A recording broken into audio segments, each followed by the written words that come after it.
You want to present the key? You want to present the key to the city?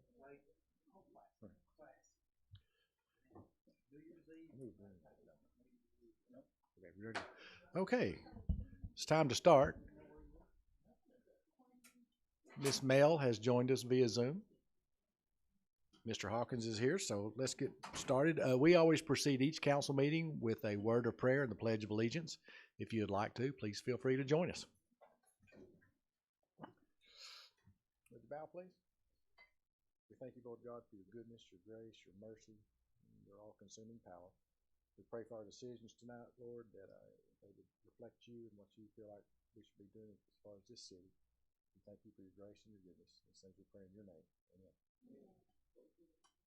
I pledge allegiance to the flag of the United States of America and to the republic for which it stands, one nation, under God, indivisible, with liberty and justice for all.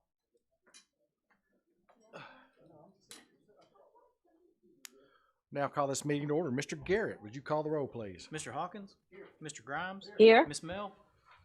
Here. Mr. Ledbetter? Here. Miss Smith? Here. Mr. Jones? Here. Miss Isby? You should have received a copy of the City Council meeting for October 12th, 2021. Any corrections or changes? Make a motion for approval as submitted. Second. Have a motion and a second to approve the minutes as submitted. There's no further discussion. All in favor say aye. Aye. Any opposed? Passes 7-0. Let's see. Before we get started tonight, we'd like to acknowledge Mr. Mike Bass and his award-winning poem. And Mr. Bass is here. Where are you, Mr. Bass? Come on up. We would love to hear your poem. Come on. Yeah, come on, Mike. I think David was against his background. Yes, yeah, Mike, I hope I got this right. Mike was born in Benton and is a retired physician. He's lived in many places around Arkansas, out of state, and he retired back to Central Arkansas and chose Conway as his home in 2015. He is a poet, and he has written a very nice poem about Conway, an award-winning poem, and we're going to have him step up and read his poem for us tonight, for the citizens of Conway who are listening. So, Mike. Okay. It's not every day that I appear before such an august body, so I'm going to read it really slowly. Milk the opportunity and the honor. A roaring train runs right through downtown Conway, Arkansas. Its plaintive howls long and loud and glorious and raw. Concatenated boxcars make the train extremely long, so long the traffic stops and sits and listens to its song. And it's the song of Conway with its roar and chug and hiss, as soothing and as welcome as a mother's hug and kiss. The penetrating bellow can be heard for miles around. Until the train is gone, it drowns out every other sound. The college town of Conway brims with energy and youth. The city is a southern center for the search for truth. It's growing and it's changing, but preserving its old soul. And several times a day it stops to hear a freight train roll. Downtown there is a park which has a stage and picnic lawn. And every year a festival called Toadsuck Days goes on. On holidays the park attracts a crowd of every age. And trains roll through just 15 yards or so from center stage. The folks in Conway, Arkansas look on their town and smile. They love the Norman Rockwell life and Huckleberry style. They feel a sense of love and pride when trains go down the line and sing the song of Conway with a loud and plangent whine. That's my poem.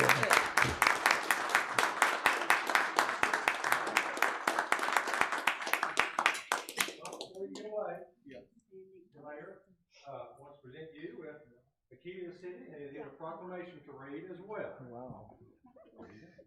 Can we get a copy of that?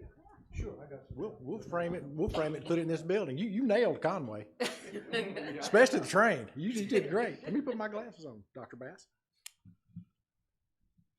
Whereas Mike Bass was born in Benton, but now proudly calls Conway home, and whereas Mike is a member of the Conway Writers Group in the Arkansas Poetry Roundtable, and whereas Mike wrote a poem about his adopted hometown called The Song of Conway, and whereas the Song of Conway beautifully captures the spirit of our city, and it truly does, whereas the Song of Conway recently won an award from the Arizona State Poetry Society, and whereas Conway is proud to call Mr. Bass one of its own, now there, I-4 Bart Castleberry, Mayor of Conway, Arkansas, do hereby proclaim October 26, 2021 as Mike Bass Day in Conway. Thank you, Dr. Bass.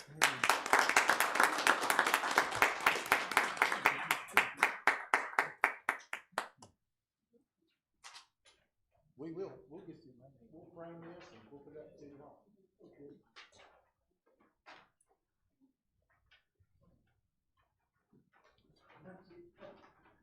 It's amazing how people do that. I never imagined. And before we move on to our regular business, I'd like to pass out a few attaboys. Is Mr. Walden here tonight? Okay. Recently, the University of Arkansas Community Design Center is pleased to announce that the Markham Square Housing District has won a 2021 American Architecture Award.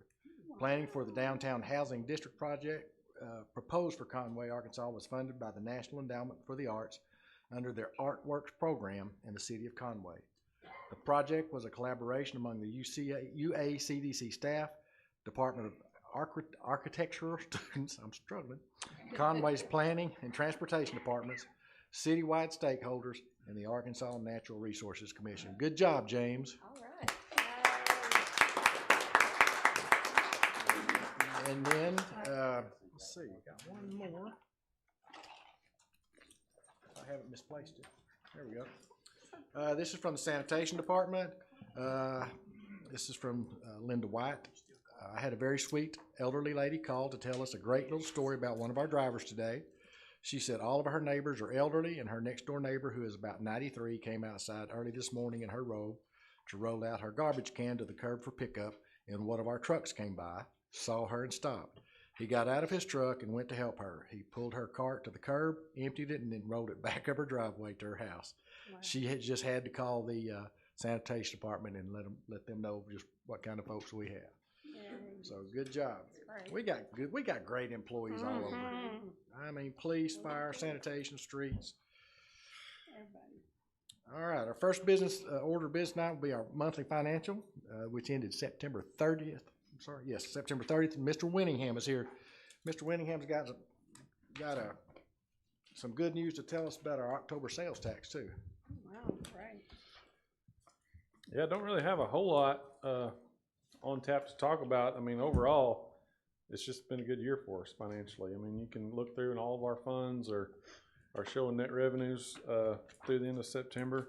Sales tax was up 18%, which I think that makes it the third highest month so far this year compared to the previous year. We had 1 month that almost hit 30, which was just wild. And then I think we had one that was up 23 or 24. And then this one 18. Still keeps us for the year up around 14%. And if you compare the dollars to last year, we're up about 2.4 million just in the general fund. That is fabulous. Citywide, it's up about 4 million. Wow. As of the end of October. Yeah. Yeah. So it's been a good year, and it's not just us. I've mentioned this in front of you guys before. Most people think it's attributed to it's not technically the online sales tax, it's the interstate sales tax. Out-of-state vendors now have to collect and remit sales tax, and that's really about the only thing cities can point to, especially going through the pandemic, that has helped us. So it's been a real blessing that we got that law passed in Arkansas. I will just say the payment in lieu of tax, that number, it shows up every year, and I just want to remind y'all that won't stay there. Most of that will be forwarded on to the county, and we'll only keep a portion of that. But it looks like we did collect our payments in lieu of tax this year, so everything should be good. And that's all I've got, unless you folks have any questions or comments. I make a motion to approve the monthly financials. Second. I have a motion and a second to approve the monthly financials ending September 30th, 2021. Any further discussion or questions from Mr. Winningham? Mr. Garrett. All in favor say aye. Aye. All opposed. Passes 7-0. Thank you, Mr. Winningham.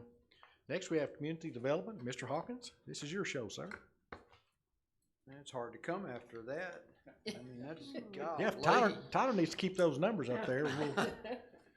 The only thing I saw wrong, Tyler, was your particular office and your folks were over budget for the year through September. How did that happen? That's all I wanted. No, yeah. If you'd like. Mr. Hawkins, thank you for bringing that to my attention. How did that happen? Oh, that's right. I didn't know whether anybody else caught that or not. He was running at 80% and just messing with you. You know that. First item on this portion of the agenda, Mr. Mayor, is an ordinance accepting real estate donation for highway purposes and deeding real estate to Arkansas State Highway Commission. And we have an ordinance to read for this item. It's ordinance 021-109.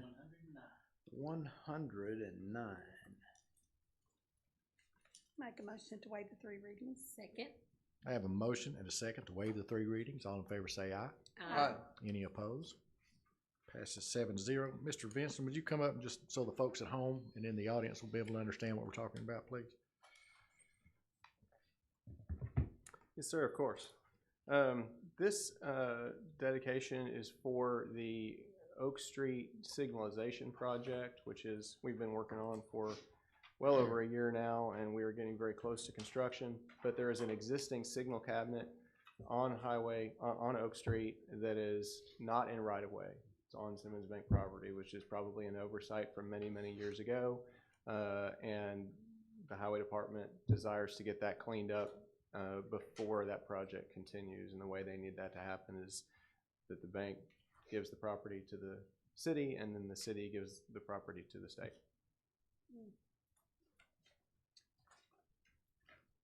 Make a motion for the adoption, adoption of the ordinance. Second. I have a motion and a second to adopt this ordinance. Any further discussion? Mr. Garrett.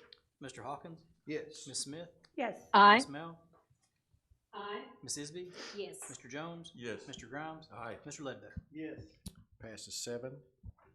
Mr. Hawkins. Thank you, Mr. Mayor. Next item, and Mr. Vincent, I'd like to make sure that you don't leave. I've got something else I'd like to ask you. Of course. Pertaining to anything on the agenda. But And I actually wanted, as I recall, the last time I was here, I wasn't feeling too well, and you asked me a question that I wanted to give you a better answer to, so it goes both ways. That's very good. Mr. Hawkins, item 2 has been removed tonight. Okay. There's some more work needs to be done on that one. All right, very good. So we will pass on item 2 and move on then to item number 3. Thank you, Mr. Mayor.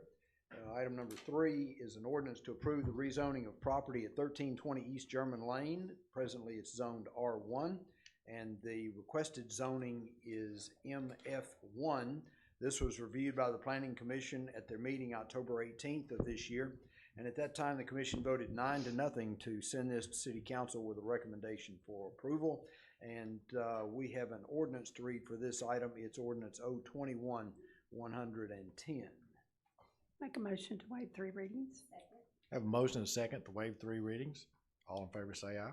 Aye. Passes 7-0. I think Mr. Walden and Terry Burris, representing clients, architect, will be speaking to this. The award-winning James Walden. Yeah. Without his beard. Well, yeah, beardless. You know, when I saw you the other day, I'm going, what in the world is wrong with you? It's sad. It's sad when Finley looks older than him. I sort of say it makes you look younger. It's coming back. Yeah. I wanted to have a mustache. The wife said no, and so I don't have a mustache. And so beard's coming back starting November 1st. So this request is to rezone from R1 to MF1. R1 is a single family zoning. MF1 is our lowest density multifamily zoning. The applicant is intending to put an apartment complex to the south. Property to the south is already zoned MF3, which is very high density multifamily, and there's MF1 zoning across the street just to the west. So this is sort of a continuation of the land use pattern that we've seen on East German Lane in that area. It's a sort of a high traffic corridor, but it's not an area that's necessarily very suitable for commercial, so this is sort of an appropriate use for that area. Make a motion for adoption of the ordinance. I have a motion and a second to adopt this ordinance. Any further discussion? Mr. Garrett. Ms. Isby? Yes. Mr. Grimes? Aye. Ms. Mel? Aye. Mr. Jones? Yes. Ms. Smith? Yes. Passes 7-0. Mr. Hawkins. Next item, Mr. Mayor, is an ordinance to approve the rezoning of 48.5 acres, give or take a little bit, located at 5690 and 5700 Tyler Street. It presently is agricultural property A1, and the requested zoning is R1. And we have an ordinance to be read for this item. It's ordinance 021-100.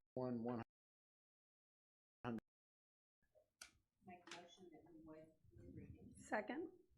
I have a motion and a second to waive the 3 readings, and the actual number is 48.52 acres. There was just a little typo there. Mr. Walden, and I don't know if Mr. French is here or not, but Mr. Walden will speak to this. Yes, so this area is essentially at the current end of Tyler Street. Mr. Crafton is rezoning this area to accommodate family development out west. Fittingly, the subdivision that he's named and submitted concurrently to this application is called Land's End. So it's about as far west as you can get. So he's running out of room out there at the west end of town. But this will accommodate some new single-family subdivisions. A portion of this has been submitted for a plat. I have a motion and a second to we have a motion and a second to adopt this ordinance. Any further discussion? Mr. Garrett. Ms. Smith? Yes. Mr. Hawkins? Yes. Mr. Grimes? Ms. Aye. Mel? Aye. Ms. Isby? Yes. Mr. Ledbetter? Yes. Mr. Jones? Yes. Passes 7-0.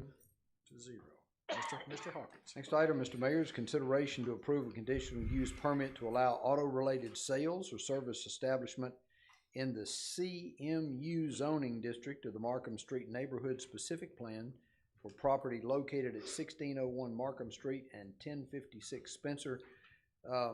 This was reviewed by the Planning Commission at their meeting on the 18th of October, and at that time, the Commission voted 8 in favor, 0 opposed, 1 abstention, that the request be forwarded to City Council with the recommendation of approval. Mr. Walden, in all of my days, I don't ever remember anything called a CMU district. Yes. Can you help me, please? Yes, so the CMU district is commercial mixed use. So we have the Markham Street Neighborhood Specific Plan. That is the area in and around Markham Street from north of downtown all the way up to the Hendricks campus. If you'll remember back about 2015, the city got a grant for the Jumpstart program from MetroPlan. There were 2 things associated with that. The first is the street improvements that are being constructed, have largely been constructed, and we'll have phase 2 done soon, or we'll start soon, on Markham Street. The other portion of that was they provided a grant to provide a plan and code updates for that particular area. So that's where that particular zone has emanated from, commercial mixed use. There's also residential mixed use, and there's college campus as well as one of the zones. This area is intended to sort of be very similar to downtown in the type of use with multi-story structures. This specific use for auto-oriented use is not necessarily directly towards what is intended for that area, but in the review by the Planning Commission, they determined that essentially the things that might be negative about that particular use in the area could be relatively well mitigated through the conditions that are listed there. The applicant for this is Mr. Chris Crane. He intends to locate Motorsports Authority at that location. So it's this application, subsequent to this, there'll be a formal HDC application and a development review application for it. So there's a relative layer cake of review that goes on this site, but it will be very aesthetically pleasing. Hasn't there been an auto shop there before?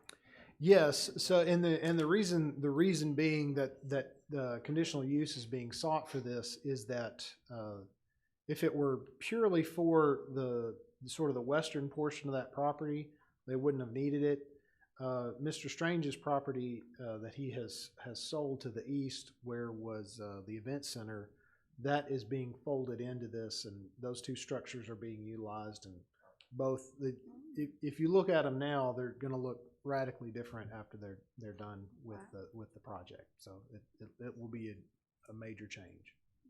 What is the height limitation on buildings that can be built either in this area or anywhere in Conway? Do you have that off the top of your head? Off the top of my head, I don't. I think generally within downtown, it's around 6 stories. It's probably 4 to 6 stories in this area. I think it was 7 stories, just off the top of my head. Don't hold me to that. And it has to do with fire, doesn't it? It does. We have, our ladder trucks will, what you do is you figure your distance to the top of a building from your street. And so one of our trucks is 100 feet. You'd think 10 stories, but probably it's actually closer to 7 by the time you set up out in the streets. I don't hold me to it, Mr. Hawkins, but I think we have a 7-story limit here. But I could be totally wrong. Could you check on that for me, James? Sure. Just to see. Thank you very much. This is not what I envisioned going on this Markham Street corridor when they first started building it. I was thinking more restaurants and apartment type places, living above with living quarters above. But I guess Mr. Crane, he's willing to do it. Turn him loose. I will say this: he has additionally bought property to the north that there are discussions about some type of development going on that piece of property that would be of a different type. One of the challenges, in particular, with the Jumpstart Code or the Markham Street specific plan, is it is difficult to adapt and reuse existing structures. So in part, it would almost be better if this site there were no structure on it, but we have 2 structures on it. And so it's not that the structures are derelict enough that it makes sense to tear them down, because it doesn't. And so you kind of have this limbo where you've got structures that are designed for a specific type of use.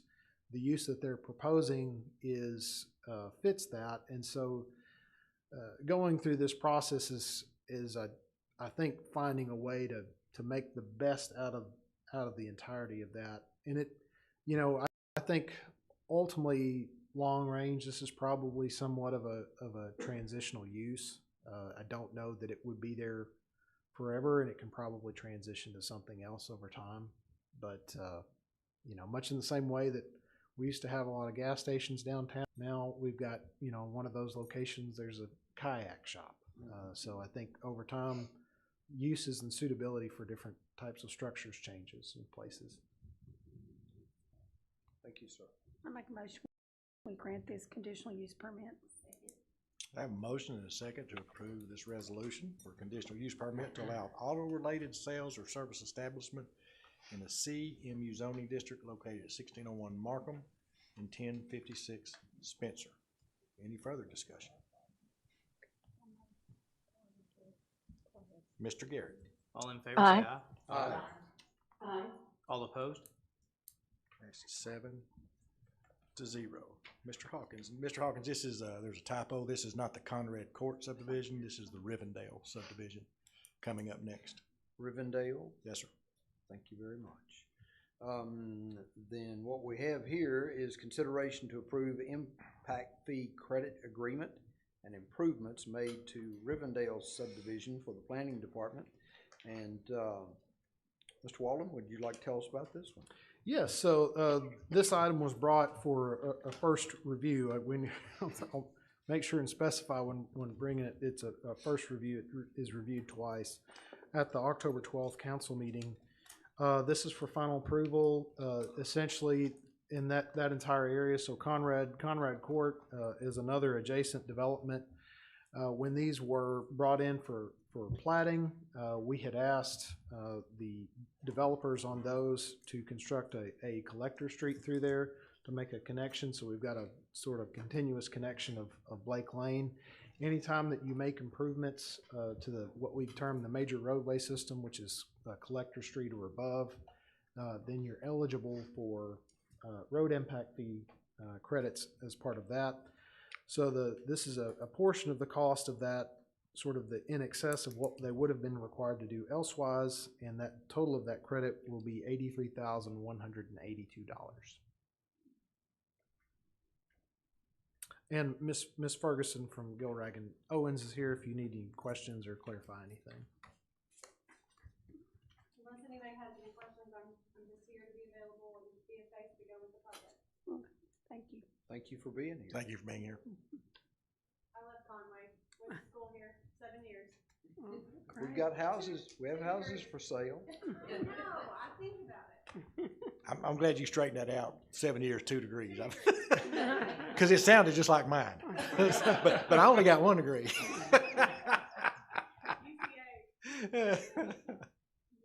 Council, back to you. I make a motion that we approve the impact fee. I have a motion and a second to approve this resolution. I'm sorry, to approve the consideration for the impact fee credit agreement and improvements made to the Rivendell subdivision. Any further discussion? Mr. Garrett. All in favor, say aye. Aye. All opposed? All opposed. Passes 7-0. Okay, council, that's the last, I think it's last, Mr. Hawkins? Can I ask one question? Yes, ma'am. Mr. Weber, where do we stand on the fire department, the Station 7? Station 5, Station. We made a trip the week before last up in Northwest Arkansas, looking at some stations they built, and then a few days later went to Cabot, and I'll have to refer you to the mayor on the property where we stand on that. Yeah. I'm sorry, go ahead, Mr. Ledbetter. I think we're getting close to. I had a good meeting with Brett Carroll on their property, and hopefully he's gonna take it he said he would take it to his board in November and see if they'd go ahead and approve the sale of the whole property. And if not, then they said they could sell us that one portion so that we could start moving forward. Okay. So, yeah. Well, I know that everybody wondering if it's a Halloween night here in City Hall with that. If y'all will recall, you guys agreed to allow us to purchase a sign making machine. And several of you have been visiting with me lately. I know that for some time, we as a city have been wanting to go the route of wayfinding signs. And the cost was pretty good on it. It was going to be split 3 ways between ourselves, the CDC, and the A&P Commission. Does that sound right? Okay. And the cost was probably right at $1 million, and it was 5 or 6 years ago, so we figured that the cost has changed. Well, the machine y'all bought, I can't remember if Sheila or David or who called me and said something about wayfinding recently, and so I just picked up phone, called Finley. I said, Finley, that new high-dollar machine you just bought, will it do wayfinding signs? And Mr. Alvin Alvey, who is here, and Michael Wolf put in a lot of effort on this, and in fact it does. And I want to show you guys what they have done. And then I'll give you the good news. There is some. Doesn't cost us a ton of money. It doesn't. I know it does. I thought it was. Oh, wow. Looks great. And then they can do the big ones, and then he's got several more to show you. Wow, that looks wonderful.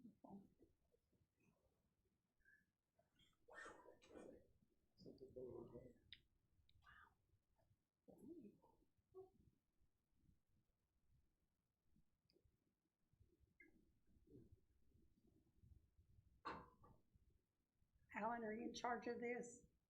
Alan, It's looking great. Alan, He said it like Alan and Michael have worked really, really hard on this. Where's Michael? I know that Michael's been, I know Alvin's been pushing us on this and the ability to do it for quite some time. And when he was given his moment to shine, he's done a great job. Wow, Now, that here's looks- the good part about all this. The group we were going to partner with, they love them too. We did pricing on 50%, which is phase one, which is everything that does not have to be approved by RDOT. We're still waiting on RDOT on some approval and on some permits. But this represents 6%. The 50% represents 6% of the first cost. So, okay, hang on, Mr. Hawkins. It drops us. It's not much. It drops us down from about $6,000 per sign to about $800 per sign.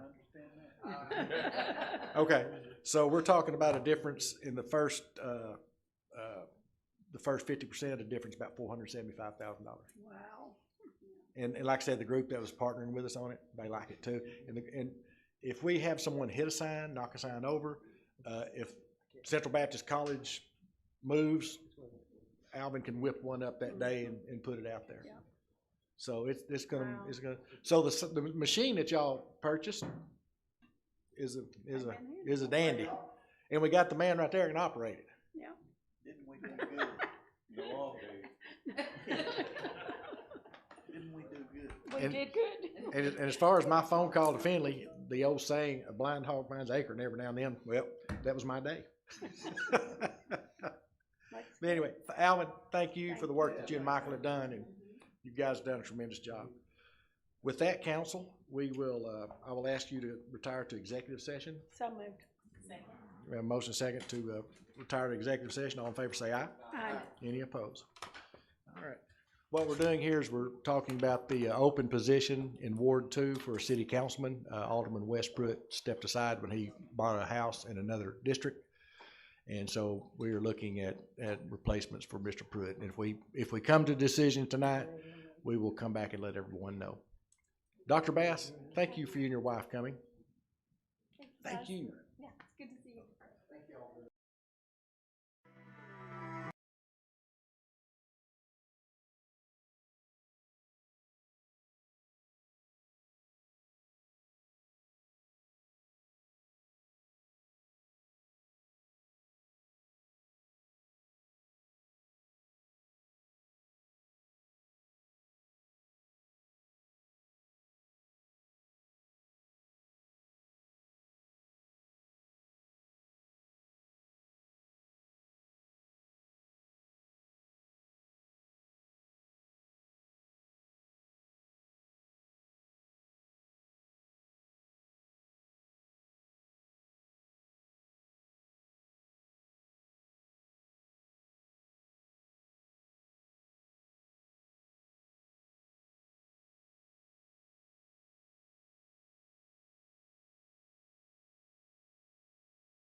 Can you hear us, Ms. Mel? Yes, I can. Thank you. Okay.